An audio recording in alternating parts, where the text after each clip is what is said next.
Rajulamma జాతరే. Ladies and gentlemen, put your hands together for our Yuva Samrat Akkineni Naga Chaitanya as Tandel Raju.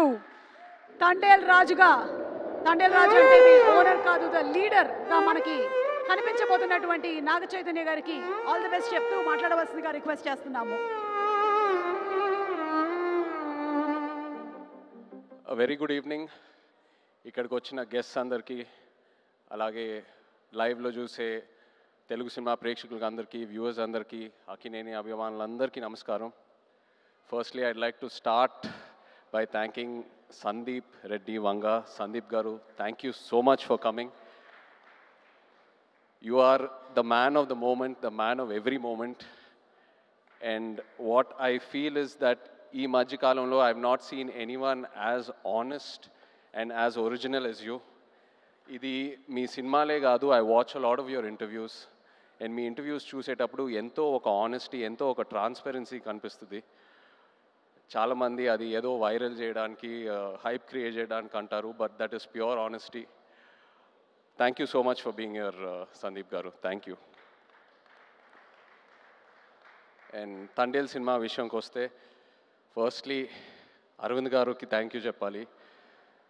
Cinema అయిపోయేసరికి last 2-3 మంత్స్లో నాకు ఒక కొత్త భయం start అయింది. అంటే నేను నెక్స్ట్ సినిమా ఎలా సక్సెస్ఫుల్గా ఫినిష్ చేస్తానని. అరవింద్ గారు లేకుండా, వాసు లేకుండా, ఈ టీం అందరు లేకుండా, వాళ్ళంతా ఇన్వాల్వ్ అవుతారు ఒక సినిమాలో, అంత కాంట్రిబ్యూట్ చేస్తారు. ఒక యాక్టర్కి ఒక లిస్ట్ ఉంటుంది, ఎంతోమంది డైరెక్టర్లు ఉంటారు. సరే పలానా డైరెక్టర్లతో పనిచేస్తే మన కెరియర్కి డెఫినెట్లీ బెనిఫిట్ అవుతుందని. కానీ నా లిస్ట్లో ఎప్పుడు గీతా ఆర్ట్స్ అనే పేరు ఎప్పుడు టాప్లో ఉంటుంది. బికాస్ ఏ యాక్టర్ ఈ బ్యానర్లో పనిచేస్తే తప్పకుండా ఒక మంచి రిజల్ట్తో బయటికి వస్తారు. So thank you so much Aravind గారు. అండ్ వాసు, మన జర్నీ ఎప్పటి నుంచో స్టార్ట్ అయింది. అండ్ ఈ సినిమాలో కూడా ఏదో ఒక రోజు మనం ఈ సినిమా టాపిక్ గురించి మాట్లాడాము. ఒక ఐడియాలా చెప్పారు నాకు ఒక 10 నిమిషాలు. నేను అప్పుడే చెప్పాను మీకు, వాసు ఈ ఐడియా పూర్తిగా ఫామ్ అయిన తర్వాత ప్లీజ్ నా దగ్గర రండి, నాకు ఎంతో ఇంట్రెస్ట్ ఉంది ఈ టాపిక్ మీద. అండ్ మీరు వచ్చారు. So thank you so much. అదే కాకుండా నేను రియల్ లైఫ్ ఈ తండేల్ రాజు క్యారెక్టర్కి నాకు చాలా పెద్ద గ్యాప్ ఉంటుంది. ఆ ట్రాన్స్ఫర్మేషన్కి మీరు టైం ఇచ్చారు. చందు, నన్ను నమ్మావు, నేను చేస్తానని చెప్పాను, నువ్వు నన్ను నమ్మావు, ఆ టైం ఇచ్చారు, ఎంతో పేషెంట్గా నాతో ట్రావెల్ అయ్యారు. నేను చందు ఇది 3వ సినిమాకి నన్ను ఎంతో బాగా ప్రజెంట్ చేసి, ఇన్ఫ్యాక్ట్ నాకంటే ఎక్కువ తనే ఆలోచిస్తాడు నా గురించి. కొన్నిసార్లు చాలా సెల్ఫిష్గా ఆలోచిస్తాడు నా మంచి కోసం.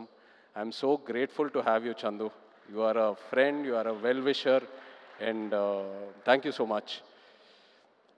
పల్లవి, ఇప్పుడు వరకు మేము వెళ్ళిన ప్రతి ఈవెంట్లో వచ్చిన గెస్ట్స్ అయినా, టెక్నీషియన్స్ అయినా అందరూ ఒకటే అంటున్నారు, మేము పల్లవితో కలిసి పని చేయాలి, లేకపోతే మేము పల్లవి ఫ్యాన్స్, లేకపోతే మేము పల్లవితో పని చేయాలనుకున్నాము కానీ ఆపర్చునిటీ మిస్ అయిందని. ఈ మధ్యకాలంలో ఒక ఆర్టిస్ట్కి ఇంత యునానిమస్ అయిన పాజిటివ్ అవుట్లుక్ నేను ఇప్పటి వరకు చూడలేదు. నాకు తెలిసి ఫ్యూచర్లో కూడా చూడను. You deserve every bit of it Pallavi. And I wish you all the best. Thank you for being who you are. Thank you so much. And the true rock star of this film చెప్పాలి మన DSP గారు. నిజంగా ఒక love స్టోరీకి audio ఎంత ఇంపార్టెంటో మీ అందరికి తెలుసు. అలాంటిది ఈ సినిమాకి బుజ్జితల్లి అనే పాట ఫస్ట్ రిలీజ్ అయినప్పుడు కంప్లీట్గా సినిమా కలరే మార్చేసింది, ఆడియన్స్లోకి బాగా దగ్గరగా తీసుకెళ్ళింది. మీరు చూసారు ఎన్నో రీల్స్, ఎంతమంది పిల్లలు డాన్స్ వేయటం, పాటలు పాడటం, so many performances on Bujjithalli. You took this film close to the hearts way before the release. Thank you so much Devi.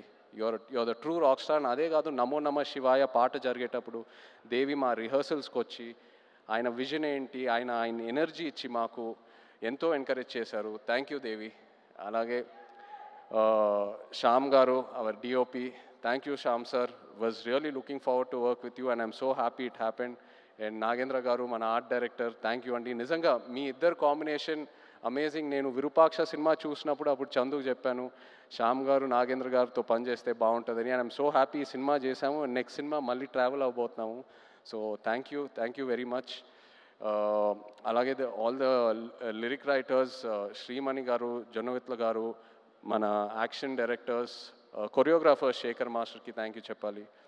The entire production team, Satya గారు and everyone else, thank you so much. మన PROs Vamshi, Shekhar, Anurag and direction department చాలా support చేశారు నన్ను ఈ సినిమాలో. Kiran, Yogi and Patnaik slang విషయంలో ఒక శ్రీకాకుళం యాస ఉంటుంది ఈ సినిమాలో.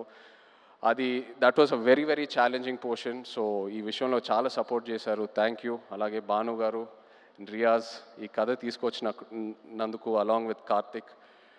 So thank you all so much. But ఇప్పుడు ద హీరోస్ ఆఫ్ తండేల్ నేను స్టేజ్ మీద పిలుద్దాం అనుకుంటున్నాను.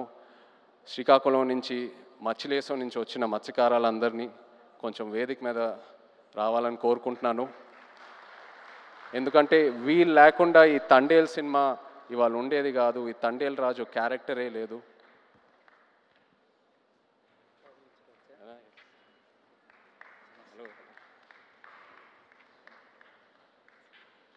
హలో నమస్తే. హలో అండి. హలో రండి. సో చందు నాకు ఫస్ట్ ఈ కథ ఒక ఐడియాగా చెప్పాడు. ఆబ్వియస్లీ బాగా ఎక్సైట్ అయ్యాను. ఒక యాక్టర్కి పల్లవి కమ్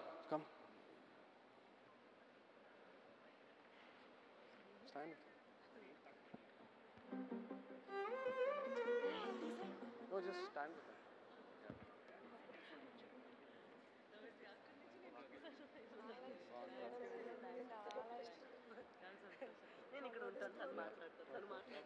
సో చందు నాకు ఈ కథ జస్ట్ ఒక ఐడియాగా చెప్పాడు, ఒక డాక్యుమెంటరీ స్టైల్లో ఒక 10 నిమిషాలు. ఆబ్వియస్లీ కథకి ఎక్సైట్ అయ్యాను, చేద్దాం చందు ఖచ్చితంగా. సో ఆ తర్వాత నన్ను మత్స్యలేశంకి తీసుకెళ్ళాడు. అక్కడ వీళ్ళందరినీ కలిశాను. వీళ్ళు ఎలా ఉంటారు, వీళ్ళ లైఫ్ ఏంటి, వాళ్ళ ఎక్స్పీరియన్సెస్ ఏంటి, వాళ్ళు ఫేస్ చేసిన ఛాలెంజెస్ ఏంటి, అక్కడ మట్టి వాసన ఏంటి, వాళ్ళు తినే తిండి ఏంటి, అన్నీ తెలుసుకొని అప్పుడు నాకు ఈ తండేల్ రాజు కథకి ఒక క్లారిటీ దొరికింది, ఒక ఐడియా వచ్చింది. వీళ్ళు ఏంటంటే ఒక 8-9 నెలలు సముద్రంలోకి వెళ్తారు. ఏదో 2 రోజులు అలా యాట్ అయిన తర్వాత వాళ్ళ బోట్ డెక్ ఫుల్ అయిన తర్వాత మళ్ళీ పోర్టుకు వచ్చి వాళ్ళు పట్టుకున్న ఫిష్ ఏదైతే ఉందో అది ఇచ్చి వాళ్ళ బోట్లకి ఏదైతే కావాలో అవి రీఛార్జ్ చేసుకొని వాళ్ళకి కావాల్సిన ఫుడ్, డీజిల్ అవన్నీ తీసుకొని మళ్ళీ బయలుదేరుతారు. కానీ ఒకసారి సముద్రంలో ఉన్నప్పుడు వాళ్ళకి ఒంట్లో బాగున్నా బాగాలేకపోయినా, ఎలా ఉన్నా, ఒంటరిగా ఉన్నా లేనా, అసలు ఎలాంటి సెల్ ఫోన్ కమ్యూనికేషన్ ఉండదు, ఇంట్లో వాళ్ళు ఎలా ఉన్నారు, వాళ్ళ ఫ్యామిలీస్ ఎలా ఉన్నారు, ఆ బోట్ మీద ఏదైనా ఎమర్జెన్సీ వచ్చినా కూడా సరే వాళ్ళు సముద్రంలోనే ఉండి ఆ యాట పూర్తయ్యాకే మళ్ళీ తిరిగి వస్తారు. అండ్ ఏంటంటే నేను అక్కడ ఉన్నప్పుడు అడిగాను, మీరు ఒకసారి పాకిస్తాన్లోకి వెళ్ళి ఒక సంవత్సరం పైన అక్కడ ఉండి జైల్లో ఉండి ఎన్నో కష్టాలు చూసి ఎన్నో ఛాలెంజెస్ చూసి బయటికి వచ్చారు కదా, మళ్ళీ ఎందుకు వెళ్తున్నారు యాటకి, వేరే ఏదైనా పని చేసుకోవచ్చు కదా అంటే, లేదు మాకు అదే వచ్చు, మాకు ఆ సముద్రం తప్పితే వేరే ఏది తెలీదు, ఏ కష్టం వచ్చినా సరే మేము చూసుకుంటాము. అండ్ ఇది నాకు డైరెక్ట్గానే కాదు, ఆడవాళ్ళ ముందు చెప్పారు. అండ్ వాళ్ళ మొహంలో ఒక భయం కనిపించింది, కానీ ఆ భయం వెనకాల ఎంతో ఒక ఫియర్లెస్ అనే ఒక క్వాలిటీ కనిపించింది. For me this is the true ultimate human emotion. అంటే ఆల్మోస్ట్ ఒక స్పిరిచువాలిటీ, ఒక తపస్లా అనొచ్చు. So these are my real life heroes. వీళ్ళ లేకుండా ఈ తండేల్ సినిమా ఉండేదే కాదు. Thank you so much. మీరు ఎంతో నన్ను ఇన్స్పైర్ చేశారు, మీరు ఎంతో నన్ను మూవ్ చేశారు. ఈ తండేల్ రాజు క్యారెక్టర్లోనే కాదు, but also as a human being మిమ్మల్ని చూశాక ఎంతో నేర్చుకున్నాను. అండ్ ఎంతోమంది అంటూ ఉంటారు ఒక 1.5-2 years ఈ సినిమాలో ట్రావెల్ అవుతూనే ఉన్నానని, బట్ ఇంకో 10 సంవత్సరాలు కూడా వీళ్ళ నుంచి నేను నేర్చుకునే స్టోరీస్, వీళ్ళ నుంచి నేను ఏదైతే ఇన్స్పైర్ అయ్యానో చెప్పాలనుకుంటే చెప్తానే ఉంటాను ఇంకో 10 years కూడా. Thank you so much. ఏదో కొంచెం ట్రై చేసాం తండేల్ సినిమాలో మీ కథలన్నీ బయటికి జనాల్లోకి వెళ్ళాలని, ఇన్స్పైర్ చేద్దామని. ఐ హోప్ మీరందరూ సినిమా చూసి సంతోషం పడతారు. Thank you so much everyone. Feb 7th థియేటర్స్లో దుల్లగొట్టేద్దాం అంతే. Thank you. అన్న విత్ యువర్ పర్మిషన్ ఒక మాట చెప్పి ముగిస్తే బాగుంటుంది అనిపిస్తుంది. రాసి పెట్టుకోండి, అక్కినేని లెక్కలు మారబోతున్నాయి.